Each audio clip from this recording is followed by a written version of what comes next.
Hello and welcome to the podcast. Today we are here with Creating Confident Communication, and we have our wonderful guest, Kelci Jager. She's a certified life coach, a grief educator, and a registered nurse. Her professional experience combined with personal experience as a widow and single mother of 4 boys gives her a strong foundation and unique perspective. Kelci is passionate about providing support and guiding others on their grief journey. We are so excited you are here with us today. Thank you so much. I was just so thrilled that we were able to connect and have you be a part of this podcast. I was trying to go through how many years ago we met. We met on a cruise that was so fun in California. And was it probably 8 years ago, would you say?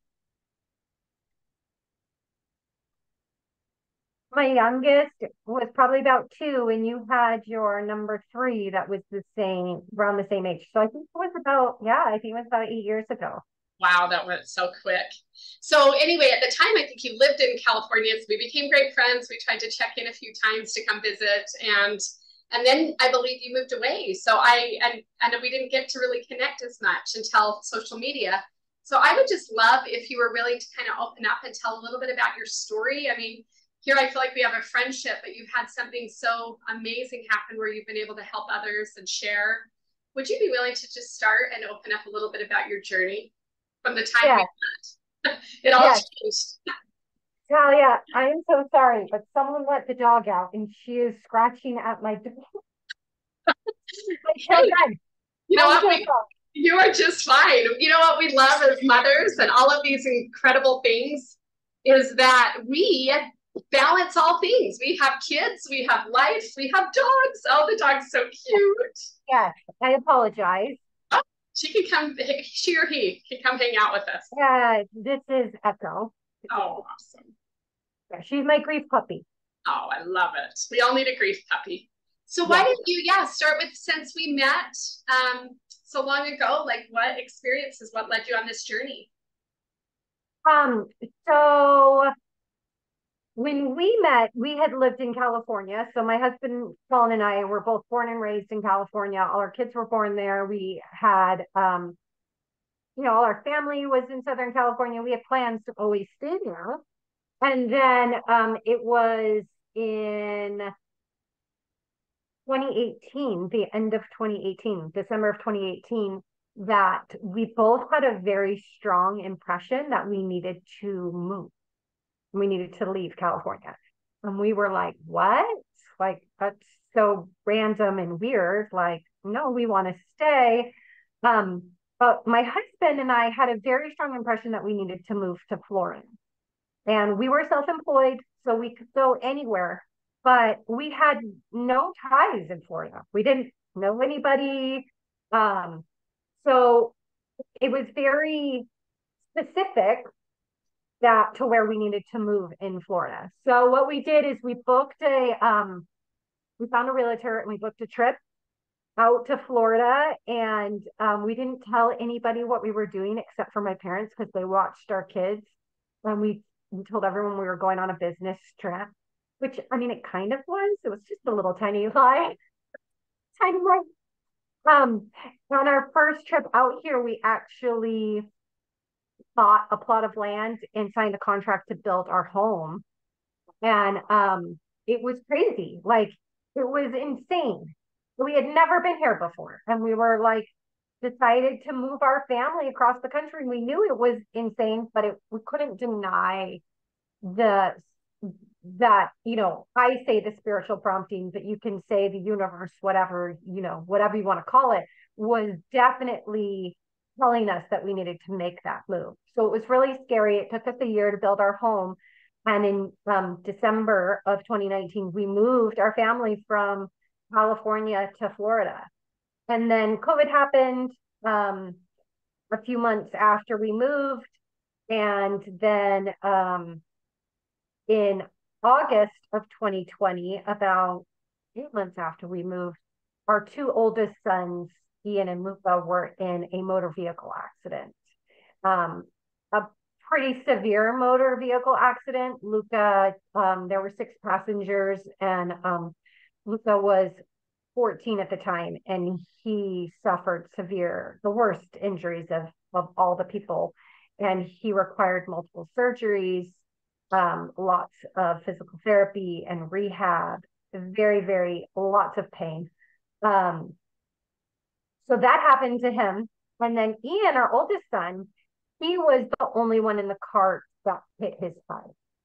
So both my kids were severely injured. So, they went straight to the emergency room. And because Ian hit his head, they did a CT scan of his brain, and they discovered that he had a 2-inch brain tumor growing in his right frontal lobe that we had no idea existed.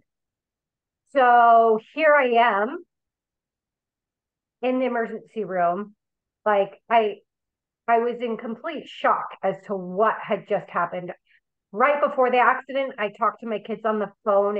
It was in the evening, and I called them. It was starting to get late, and I called them to see when to tell them they needed to come home. And they were like, "Oh, we're just 5 minutes away. We're on our way. We'll be right there."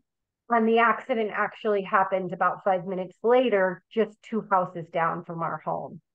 And so it was just like, and 30 minutes later, I'm standing in the emergency room, both my kids getting whisked off to surgery, one of them with a brain tumor. And I'm just like, what is going on? Like, it was really one of those moments where you're kind of like outside of your body, like you're kind of feel like you're watching a movie, like just in complete shock. Thankfully, Ian's tumor was benign and the doctor was able to remove it all.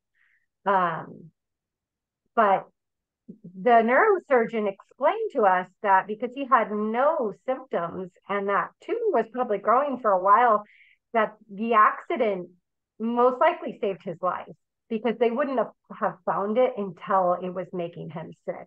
And at that point, it very well could have been too late. So even though poor Luca, he suffered in so much pain, but that accident saved his brother's life, and God really works in mysterious ways. So that happened. And it was about 4 months later, life was just barely starting to get back to normal. And then my husband, Colin, started not feeling well. And he was previously super healthy. Like, we worked out at the gym together. We were self-employed, so we'd work together. And every morning our routine was we'd go to the gym in the morning and then we'd come home and start working. So super healthy. And he wasn't feeling well, and we weren't really thinking much of it. After about 2 weeks, I was like, he was getting worse. And then he spiked a fever. And I was like, you go to the emergency room and just get checked out. And so he went, and he didn't come home. He was admitted to the hospital. He took a turn for the worse at the hospital. He was admitted, and they started treating him for sepsis. But the cultures ended up not growing anything. So they started calling all these specialties, doctors in all these different specialties to test all these different things. They couldn't find anything wrong with him. After 10 days, he was still in the hospital, and he was still progressively getting worse. They discovered that he had leukemia, a blood cancer, an aggressive form of blood cancer. Did you say leukemia, an aggressive form of blood cancer? Okay, sorry, you cut out a little bit. Sorry. So, yes, it was a leukemia, an aggressive form of blood cancer. And at that moment, I was still recovering from my boy's accident just 4 months previously. I was still recovering from the shock of my son having a brain tumor and this massive brain surgery. And I really didn't cope. I completely fell apart. basically had a nervous breakdown and I couldn't get out of bed. And I so badly wanted to be there for my husband in the hospital. And I just couldn't get out of bed. I couldn't be there for my kids. I couldn't be there for myself. I was completely broken. And How long did this last? it was like I was like in a really bad state for about a week. And I so badly wanted to get out of this dark hole, but I couldn't. And I wasn't sleeping. I wasn't eating. My heart was completely through the roof 24/7, like breath racing. Um, I was just in a heightened state constantly. And I was begging and pleading with God to take this away from my husband, begging, because I knew that I wasn't able to survive this. I was like, I can't deal. Like, I can't do this. Like, you're asking too much of me. Like, take it away. And he didn't. And I didn't feel any better. And my kids came in one day when I was laying in my bed and I was literally just like a shell of a person. And they came in and I could see the fear in their eyes. And they were so, I could see they were so terrified because here their world has turned upside down and everything that's been safe is now gone. Dad is in the hospital and he has cancer and mom is like we don't know what's going on with mom. Like she's like a shell of a person. And I could see the fear in their eyes. And in that moment, I told myself, Kelci, like, I don't know what you have to do, but you've got to figure this out because your kids can't lose both parents. So, but it was kind of an aha moment for me. And things just kind of clicked. And I just realized in that moment that I needed to stop fighting with God. I needed to stop, you know, basically yelling at him and demanding with what I needed and just trust him and go with his will, which was so hard, Sure. but it was essential. I couldn't survive fighting. It was actually making it worse. And when I did that, everything changed for me. My perspective changed, and I started noticing God's hand instead of noticing all the things that were going wrong. I started noticing all the blessings that He actually was giving us. I love And that. even though People, what I was going to say is what we focus on growth. And I believe it's, I don't know if you felt that, but when I would, in times in my life, look at the negative, I'd see more and more of the negative. And as I would turn it over and look at those positive things, then I would see more of that. Is that what you were saying? absolutely, so mind like defaults to negative, but we can it's a gratitude's a muscle that we need to exercise. And the more we flex it, the bigger it gets. So whatever you look for, you're going to find evidence of. So when I started looking, I called it looking for the light. When I started looking for the light, the more light I saw. Love it. And light, you know, snuffs out darkness. Right. So even though all these terrible things were happening, my husband was in the hospital for it was either 6 or 7 weeks. Like that whole timeline is a little fuzzy to me. But that first hospital stay, and he came home.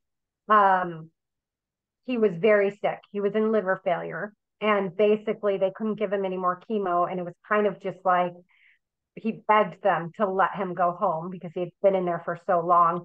And it was kind of like, okay, well, we're going to send you home and just kind of see where this goes. It could either go left, where like your liver doesn't recover and the leukemia just gets stronger and basically you'll go on hospice, or it will go right and your liver will recover and then we can continue with the treatments.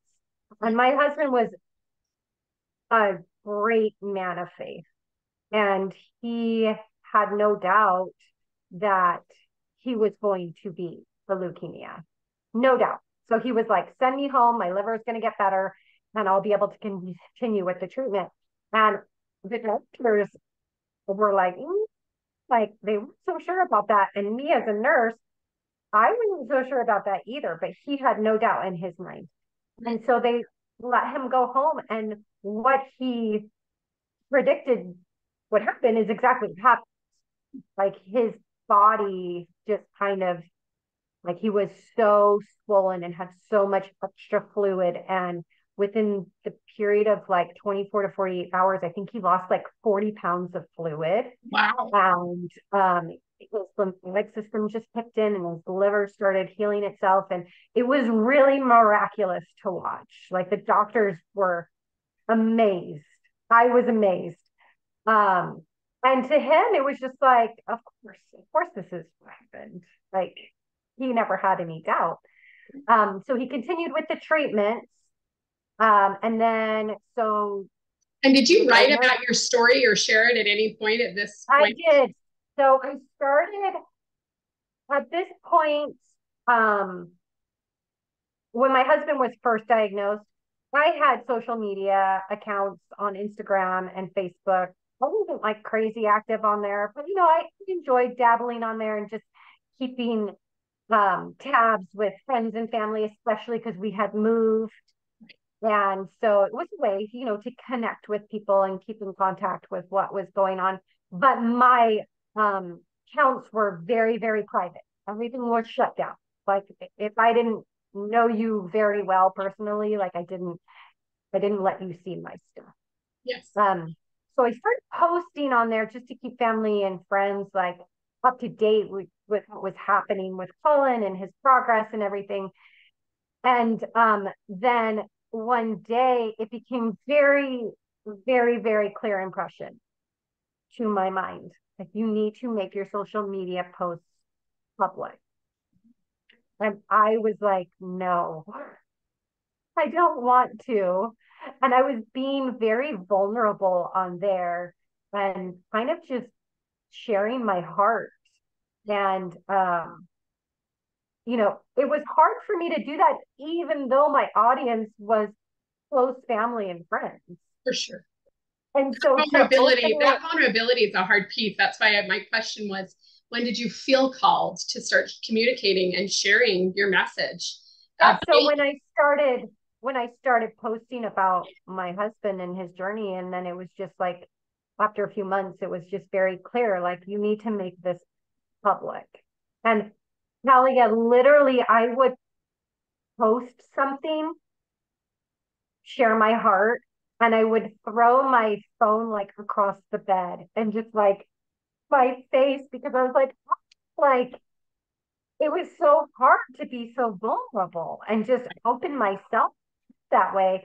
But once I made my social media public, I started noticing like so many people started following me. Like I think my first 1,000 followers, I was like blown away. Like what the heck? Like I don't even know 1,000 people. Like were they commenting or just following? No, they were both. Oh. Both.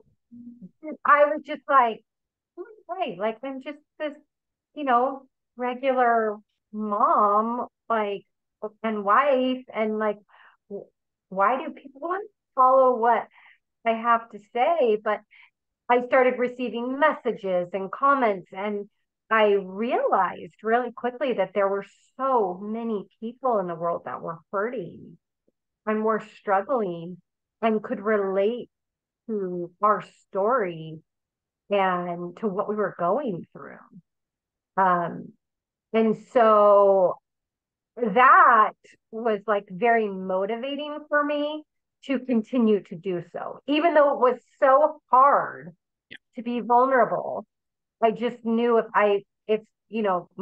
my post just helped one person, like, then it was worth it because I knew how hard it was for me. And to know that you're not alone is everything. And I don't know if you So knew, I just, I didn't get to tell you this, but my husband TJ, after we met you guys, and he knew Colin and you, and he started following your story. And I wasn't keeping up as much. And there were times that I would see him, and TJ's gonna listen, and I hope it's okay I'm sharing, but he would like tears. And you have a beautiful way of writing, but he'd be like, you have to see this, like. And I noticed just the way you were so raw and vulnerable and authentic, and it was almost like for him, he wanted to know, like, he wanted to know every minute of what was going on. I'm sure that the other people were the same, but anyway, I just wanted to share what a blessing it was even to him to watch. We grieved with you. People were healing and grieving with yes. And thank you for sharing that with me. But that was the response that we got. We were all of a sudden having like thousands and maybe even hundreds of thousands of people around the world, complete strangers that were following our story and were praying for us and giving us messages of support and hope. And Kelly, I will tell you, those prayers had so much power in them. And I know we still have people praying for us, and I can still feel the power in those prayers. And there were days that I did not have the strength to pray for us myself. And on those days, the prayers of people around the world, the power in those prayers are what carried me through. And there was no doubt that that we had angels ministering to us and helping us through our darkest days. Well, and I felt And like I cut you off because you were talking about how he was starting to heal. And anyway, I loved everything you're sharing, but I knew you were saying he went home, he lost the weight, his body was starting to heal, and then we got sidetracked. So sorry. yeah. So sorry, I'm a talker, so I'll like go off on tangents. Back to that. So body started to heal. He continued with the treatment, which was very, very intense chemo. It took a enormous toll on his body. But in October of 2021, so about 10 months after he was originally diagnosed, he went into remission. And we were so excited.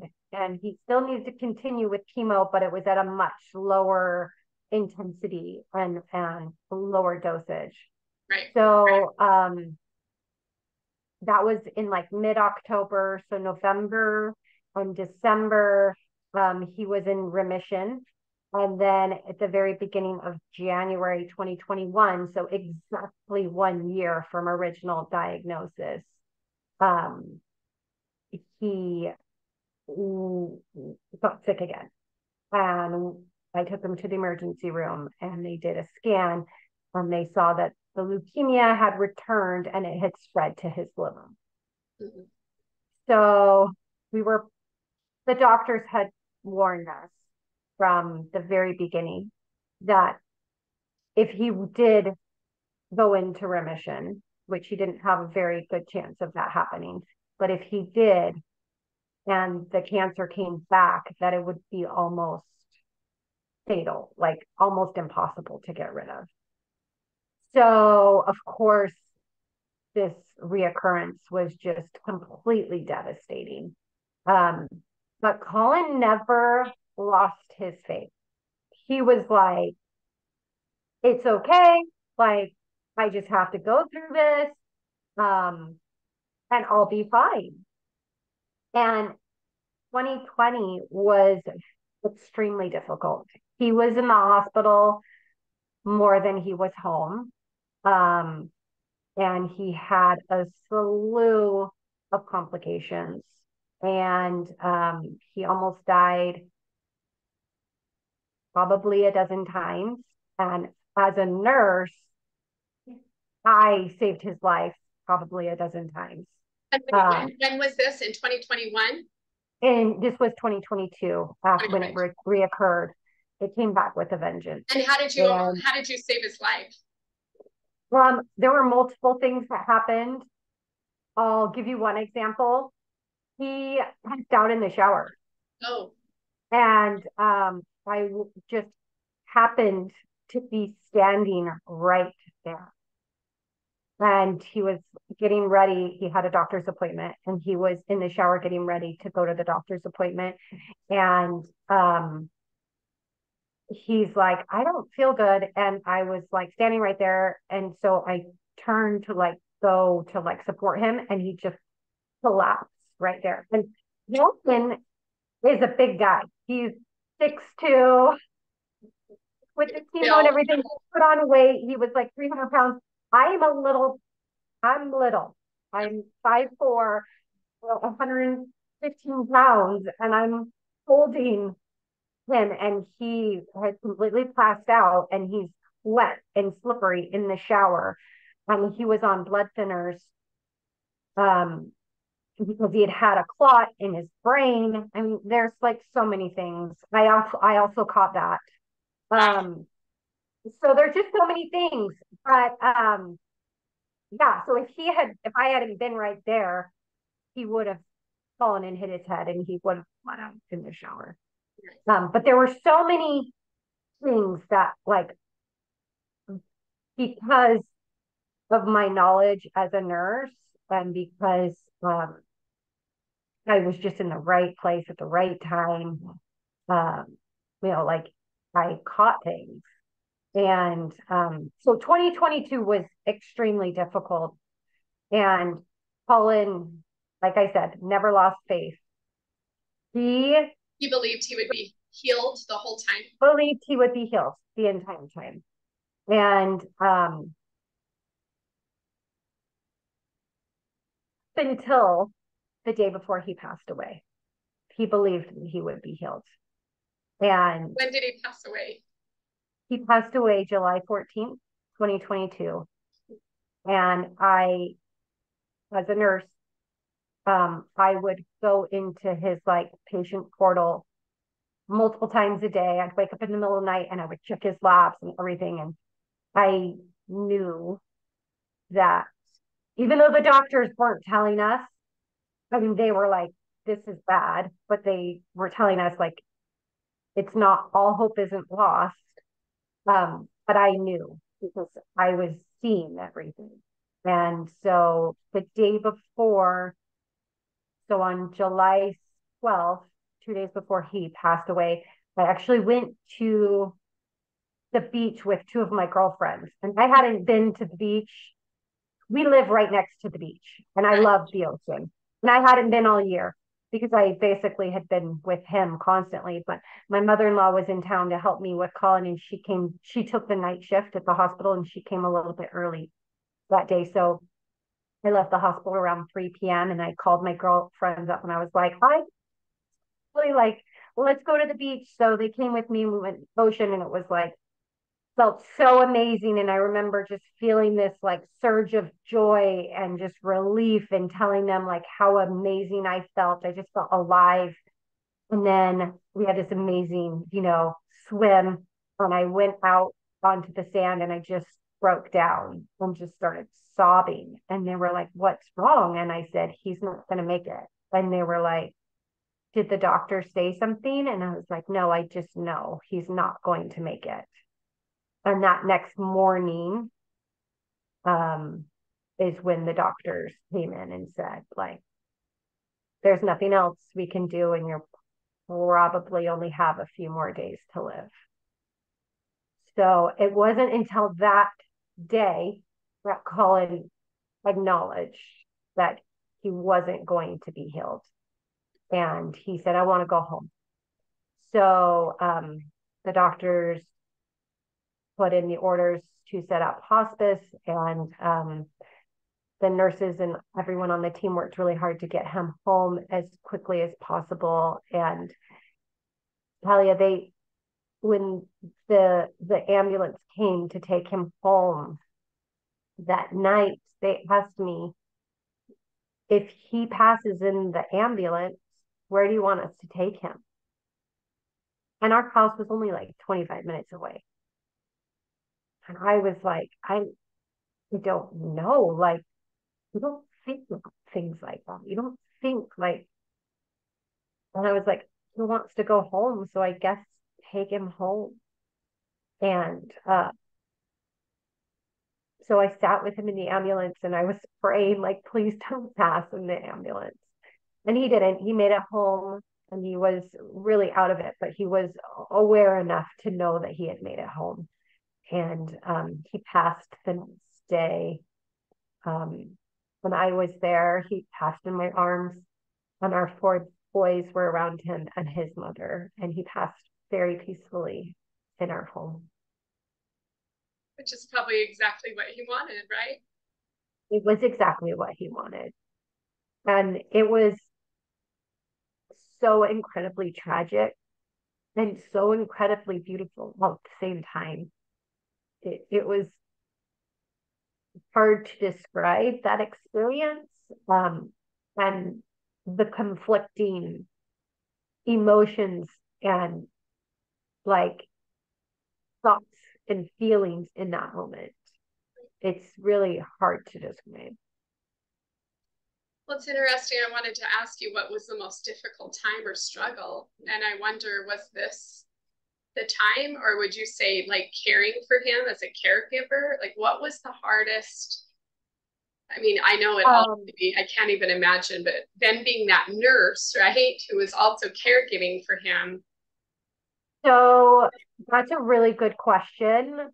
And if I had to pick one moment, I would say it was when he first got diagnosed. And I was like so broken, because I was resisting what was, right? I was resisting our reality. And that didn't change anything. It just made the suffering worse. It created these thoughts and ideas in my mind. And it made everything so much like more magnified. So I would say that was the hardest. Caregiving was absolutely devastating because you're watching the person that you love most suffer and there's nothing you can do about it. And of course, when he died, it was so tragic. Like I said, it was also very beautiful at the same time because now he's no longer in pain. And I knew that he still existed. I could feel his presence, even though he wasn't physically there. I knew he was there.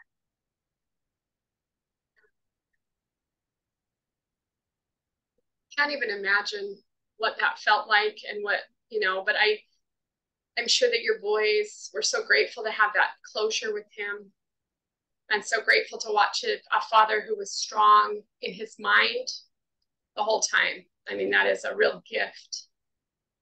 Do you think that they learned that strength? I mean, I'm sure it helped influence your boys so much.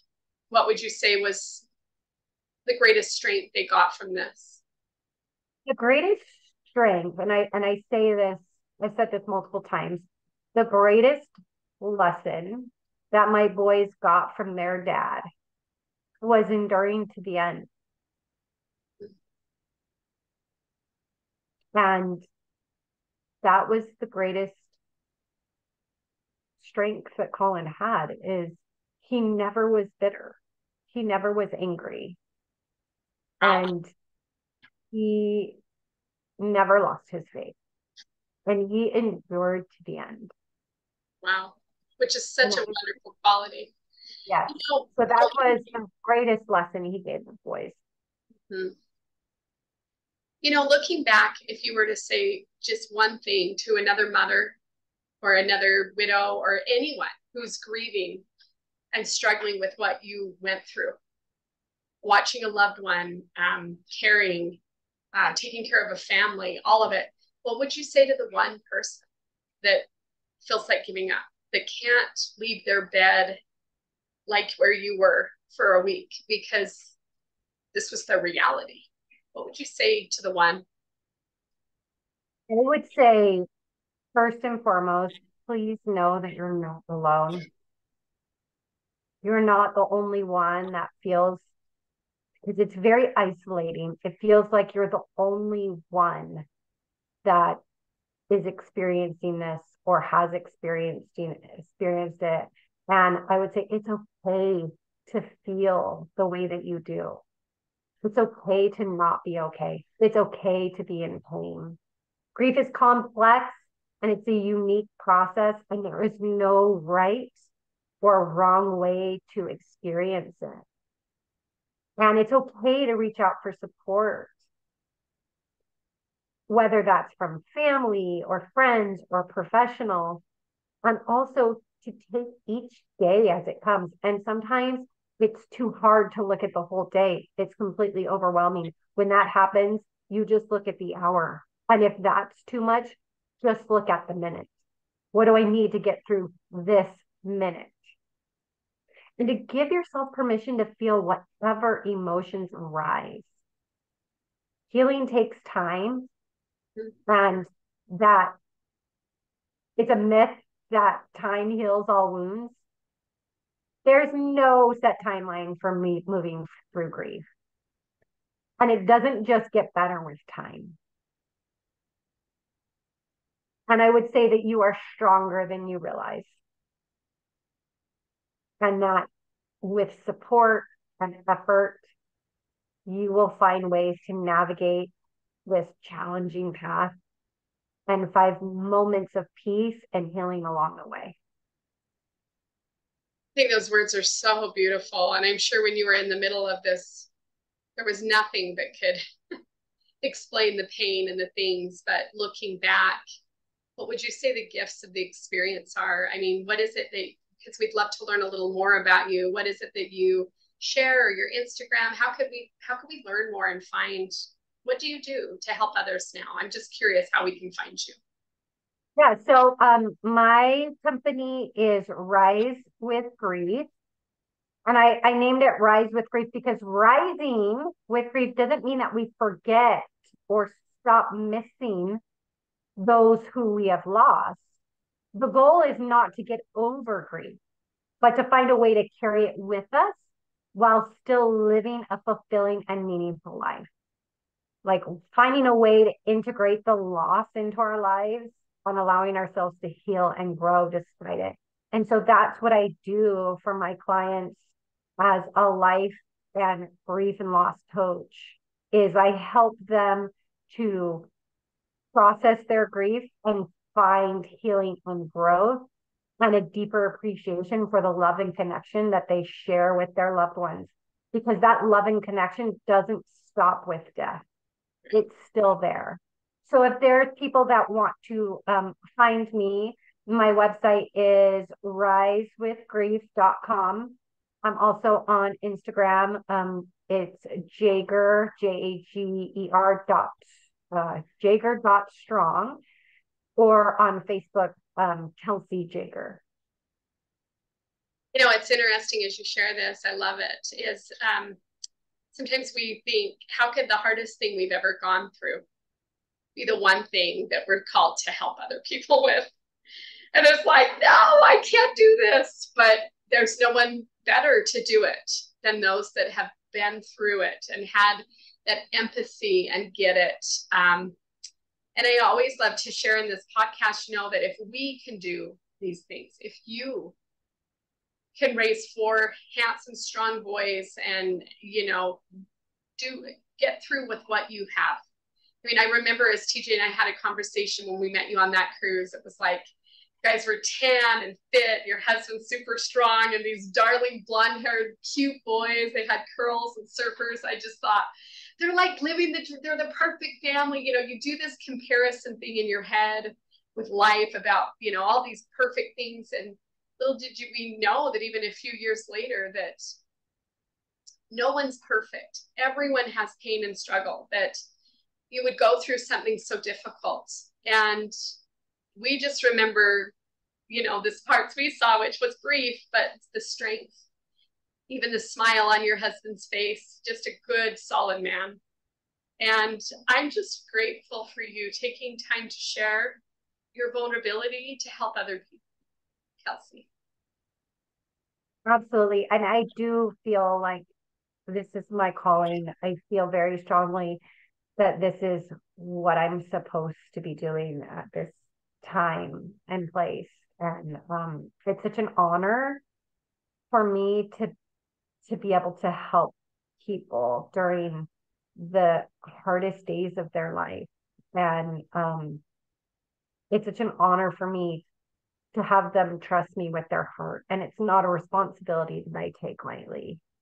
And I do want to say, if there is anybody that is struggling with grief from the loss of a loved one, I do have a group coaching program that will be starting in a few weeks on September 12th. And it's in a webinar, and it's 12 weeks. And we will meet for 12 weeks starting September 12th for an hour every Tuesday at noon Eastern time. And all the sessions will be recorded if someone can't attend live. And in those sessions, I'll start out with some brief education. We'll finish with coaching. And it will be a great way for someone that is struggling with grief to navigate and set themselves up for a path of healing and growth. And it will take us right up to the holidays, which is a very difficult time for most grievers. Oh, absolutely.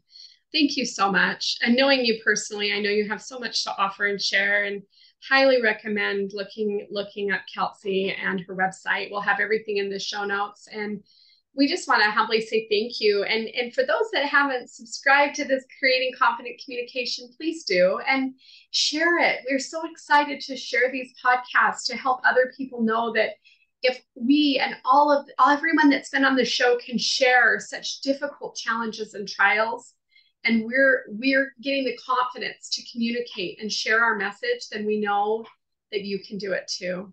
So Kelci, we love you. Thank you so, so much for sharing with us. Thank you so much, Talia, for having me. Okay, well, we'll see everyone